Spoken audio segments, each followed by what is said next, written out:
press the bell icon on the YouTube app and never miss another update. Hello everyone, this is Raj. Welcome to my channel. Friends, நம்ம last வீடியோல என்ன பார்த்தோம்னா அனிமேஷனை பத்தி ஒரு சில வீடியோஸ்லாம் பார்த்தோம். ஸோ அதில் நிறைய நண்பர்கள் வந்து கேட்டிருந்தாங்க எப்படி மொபைலை வந்து ஃப்ரேமில் செட் பண்ணுறது அப்படின்னு சொல்லிட்டு. ஸோ அதை பற்றி தான் நம்ம இந்த வீடியோவில் பார்க்க போகிறோம். கடைசி வரைக்கும் இந்த வீடியோ பாருங்கள் அண்ட் மறக்காமல் நம்ம சேனலையும் சப்ஸ்கிரைப் பண்ணுங்கள். வாங்க வீடியோக்குள்ளே போகலாம். ஓகே ஃப்ரெண்ட்ஸ், இங்கே வந்து பார்த்தீங்கன்னா ஆல்ரெடி நான் ஒரு வீடியோ வந்து ரெக்கார்ட் பண்ணி வச்சுருக்கேன். ஸோ மொபைலில் ரெக்கார்ட் பண்ணது தான், மொபிசனில் ரெக்கார்ட் பண்ணது. ஓகேங்களா? ஸோ இங்கே வந்து பார்த்தீங்கன்னா தெரியும் கரெக்டாக எனக்கு வந்து மொபிசன் ஸ்க்ரீன் சைஸ் வந்துடுச்சு. ஸோ இதில் இருக்கக்கூடிய ஆடியோவில் நான் எடுத்துறேன். சரி, ஓகே, இதை எப்படி நம்ம வந்து இப்போ என்னுடைய வீடியோ மாதிரி இன்ட்ரோ அவுட்ரோ எல்லாத்தையும் நான் உங்களுக்கு வந்து ஒரு வீடியோ ரெடி பண்ணி காமிக்கிறேன் பாருங்கள். ஸோ ஜஸ்ட் வந்து நான் வந்து இன்ட்ரோ ரெடி பண்ணோம். ஸோ ஆல்ரெடி நான் இன்ட்ரோலாம் ரெடி பண்ணி வச்சுருக்கேன். ஸோ நம்ம இன்ட்ரோ ரெடி பண்ணுறதை பற்றியும் ஒரு வீடியோ போட்டிருக்கேன். ஸோ அதை நீங்கள் இன்னும் பார்க்கணும்னா டிஸ்கிரிப்ஷனில் லிங்க் கொடுத்துருக்கேன் பாருங்கள். ஓகேங்களா? ஸோ இன்ட்ரோ போட்டாச்சு அண்ட் என் கார்டு வந்து ரெடி பண்ணி வச்சுருக்கேன். ஸோ என் கார்டும் போட்டாச்சு. எண்டில் கொஞ்சம் ஜூம் பண்ணிக்கலாம். ஸோ என் கார்டு எப்போவுமே வந்து 20 செகண்ட் இருக்கணும். ஸோ 20 செகண்டுக்கு வச்சாச்சு. அது கரெக்டாக அட்ஜஸ்ட் பண்ணிக்கலாம். அண்ட் நெக்ஸ்ட் வந்து பார்த்திங்கன்னா எல்லாம் பர்ஃபெக்டாக இருக்குது. ஸோ இதுக்கு வந்து நம்ம இப்போ வந்து ஃப்ரேம் செட் பண்ண போகிறோம். ஓகே ஃப்ரெண்ட்ஸ், ஒரு சில மொபைல் ஃப்ரேம்லாம் உங்களுக்கு டிஸ்கிரிப்ஷன் பாக்ஸில் லிங்க் கொடுத்துருக்கேன். ஸோ அந்த லிங்க்கில் இருக்க மொபைல் ஃப்ரேம்லாம் நீங்கள் டவுன்லோட் பண்ணிக்கோங்க. டவுன்லோட் பண்ணதுக்கப்புறம் இங்கே வந்து பார்த்திங்கன்னா அந்த மொபைல் ஃப்ரேம்லாம் அங்கே இருக்குது. ஸோ எந்த ஃப்ரேம் உங்களுக்கு வேணுமோ அந்த ஃப்ரேமை நீங்கள் வந்து செலக்ட் பண்ணிக்கங்க. ஸோ ஜஸ்ட் நான் வந்து ஏதாவது ஒரு ஃப்ரேம் செலக்ட் பண்ணுறேன். ஸோ செலக்ட் பண்ணதுக்கப்புறம் அந்த ஃப்ரேம் வந்து ஓப்பன் ஆகிடுச்சு.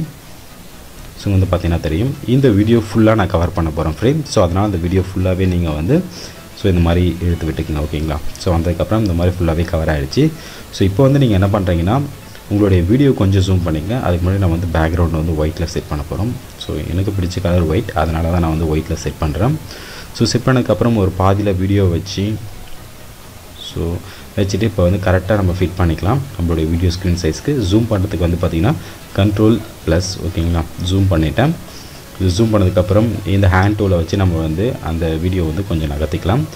நகர்த்தினதுக்கப்புறம் இங்கே வந்து பார்த்திங்கன்னா செலக்ட் டூல் இருக்குது. ஸோ இதை வந்து செலக்ட் பண்ணிவிட்டு நம்ம வீடியோவை செலக்ட் பண்ணணும். அதுக்கு முன்னாடி நீங்கள் வந்து இந்த ஃப்ரேமை வந்து லாக் பண்ணிவிடுங்க. ஃபஸ்ட்டு லாக் பண்ணதுக்கப்புறம் நம்ம வீடியோவை செலக்ட் பண்ணிவிட்டு வீடியோ கரெக்டாக வந்து ஸ்க்ரீன் சைஸ்க்கு வந்து ஃபிட் பண்ணுங்கள். ஸோ கரெக்டாக ஓகே, கொஞ்சம் பர்ஃபெக்டாக பண்ணியாச்சு. ஸோ அதை அட்ஜஸ்ட் பண்ணிவிட்டு ஸோ அப்படியே கீழே வாங்க. ஹேண்ட் டூலை வச்சு தான் கீழே கொண்டு வரணும். ஸோ வந்ததுக்கப்புறம் இங்கே கீழே கொஞ்சோண்டு கேப் இருக்குது, உங்களுக்கு தெரியுதா? ஸோ அந்த கேப்பையும் நம்ம வந்து ஷிஃப்ட் பிடிச்சிட்டு கீழே எழுத்திங்கன்னா போதும். அந்த கேப் வந்து உங்களுக்கு மறைஞ்சிடும். ஷிஃப்ட் பிடிச்சிட்டு கீழே எழுத்தாச்சு. ஸோ இப்போ வந்து என்ன பண்ணுறீங்கன்னா பர்ஃபெக்டாக இருக்குது. உங்களுக்கு ஸ்க்ரீனிங் வந்து பார்த்திங்கன்னா தெரியும் பர்ஃபெக்டாக இருக்குது. இப்போ வந்து அந்த லாக்கை எடுத்துகிட்டு இந்த வீடியோவையும் நம்ம கொடுத்துருக்க ஃப்ரேமையும் செலக்ட் பண்ணிக்கோங்க. கண்ட்ரோல் பிடிச்சி செலக்ட் பண்ணதுக்கப்புறம் Ctrl+G கொடுத்திங்கன்னா அது ரெண்டுமே ஒன்றாயிடும். ஸோ இனிமேல் வந்து அந்த வீடியோ நம்ம நகர்த்தும் போது நமக்கு வந்து ஃப்ரேமோடு தான் வரும். ஸோ இனிமேல் அந்த வீடியோவை வந்து நம்ம நகர்த்தும் போது நமக்கு வந்து ஃப்ரேமோடு தான் வரும். ஸோ இந்த மாதிரி தான் வந்து பார்த்திங்கன்னா நான் 3D எஃபெக்ட் பண்ணுறதுக்கு ஃப்ரேமை வந்து இன்சர்ட் பண்ணுறேன். ஸோ இந்த வீடியோ கண்டிப்பாக உங்களுக்கு ரொம்பவுமே ஹெல்ப்ஃபுல்லாக இருந்திருக்கும்னு நினைக்கிறேன். இனிமேல் நீங்கள் வந்து நான் ஆல்ரெடி சொன்ன மாதிரி அனிமேஷன் போயிட்டு எஃபெக்ட் வந்து நீங்கள் கொடுத்தீங்கன்னா ரொம்பவே அட்டகாசமாக இருக்கும். ஸோ இந்த வீடியோ கண்டிப்பாக உங்களுக்கு ரொம்பவுமே பிடிச்சிருக்கும்னு நினைக்கிறேன். பிடிச்சிருந்தால் உங்கள் நண்பர்களுக்கும் ஷேர் பண்ணுங்கள். அண்ட் நீங்கள் என்ன நினைக்கிறீங்க அப்படின்னு சொல்லிட்டு கமெண்ட் பண்ண மறந்துடாதீங்க. நம்ம நெக்ஸ்ட் வீடியோவில் பார்க்கலாம். அண்ட் வேறு ஏதாவது டவுட் இருந்தாலும் கமெண்ட் பண்ணுங்கள் ஃப்ரெண்ட்ஸ். தேங்க்யூ ஃபார் வாட்சிங் கைஸ். பாய்.